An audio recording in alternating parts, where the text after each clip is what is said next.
coming up after the break, the faceless stars of Star Wars.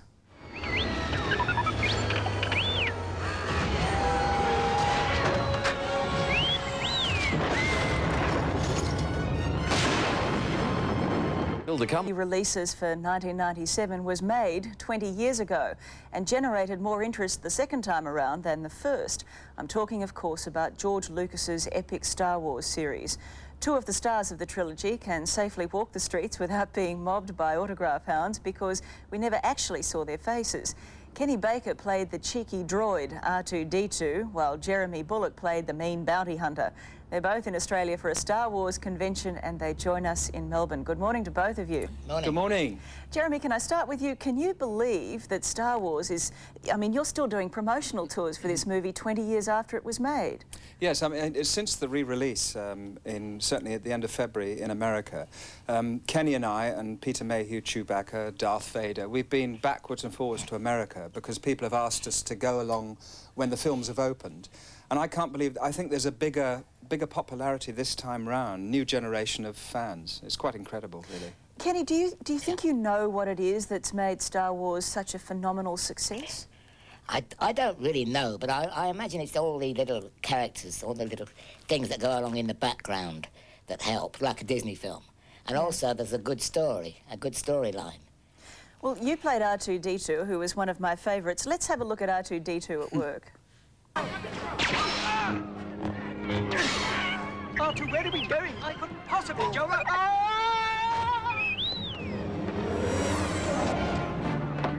Come on.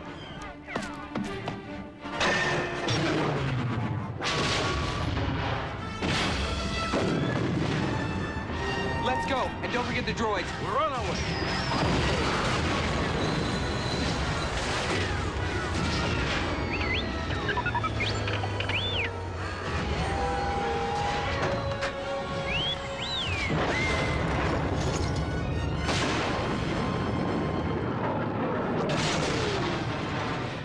Oof, you made it alive. Yeah, I'm still here. Was it a challenge? Is it a challenge to try and give a robot character? I mean, what did you do? What tricks? Well, I didn't do any tricks exactly, but I was inside the robot, obviously, and had to move it. I just had to make it come to life.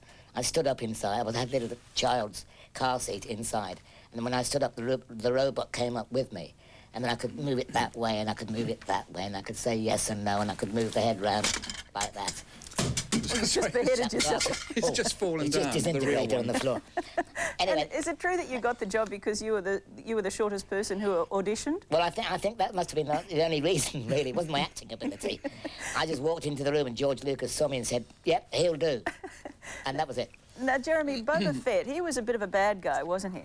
Yes, he's a bad guy, but he's, in a way, a sort of nice bad guy. I mean, I've actually spoken at a university once, as I went to Boston 2 years ago, as all the students' favourite character.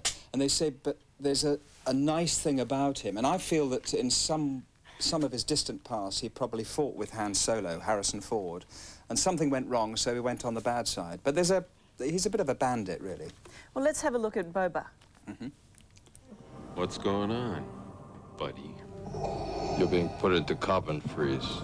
What if he doesn't survive? He's worth a lot to me. The Empire will compensate you if he dies. Put him in. No, stop, Chewbacca! What are you doing? Get us off! Kill me! Yes, stop, please! I'm not ready to die! Hey! Listen to me! Chewie! Chewie, this won't help me! Hey! Save your strength. There'll be another time. I have to say, I never get tired of looking at the film. Do you? No, I don't. I mean, I saw the Star Wars recently for the first time in 15 years, and the new little bits that George Lucas has put in do work, and you keep wanting to see bits again. I mean, I hope you were frightened by that sequence, Tracy. Oh, absolutely terrifying. Very menacing, wasn't it? It was pretty menacing 20 years ago. Harrison Ford and Carrie Fisher were quoted back at the original release of the film as they were having a bit of a go at George Lucas's scripting, and Harrison Ford said he only wrote those lines because he didn't have to say them. Was that a running gag on the set? Well, yes, I think it was. I think it was, yes. I mean, 20 years ago, I don't think people thought it was going to be as popular as it's turned out to be. people might say, well, some of the dialogue is not really 1997. I think the film works because, as Kenny said earlier, there's a story there and there are characters that you actually care about. I think that's important to know. Well, filming starts soon on Star Wars 4, which is, it would seem a bit of a risk, isn't it? Given that they've been such legendary productions, if you go back to the scene of the crime, you better make it good, hadn't you?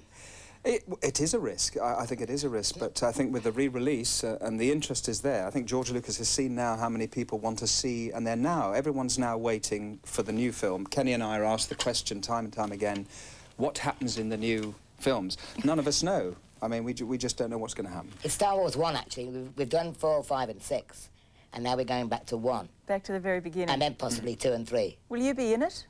I'm hoping to be, yes. In fact, I'm almost sure I'll be in the first one anyway. I'm going to Tunisia in July, back to the scene of the crime, as it were. And you, Jeremy? And this is the robot, by the way, the Actually, I don't know. Maybe you will see something of Boba Fett in one of the films, but to see what his past is like. But at the moment, I don't know. All right. Well, thank you very much for joining us this morning. This is the two-legged. It's a pleasure. Enjoy your stay. It's far more realistic. I'm not in the three-legged version. Thank you. Okay. Thanks. Bye. Bye. Kenny Baker and Jeremy Bulloch in Melbourne. The news and weather is next, and then penguins on parade and why these flightless birds could be in danger.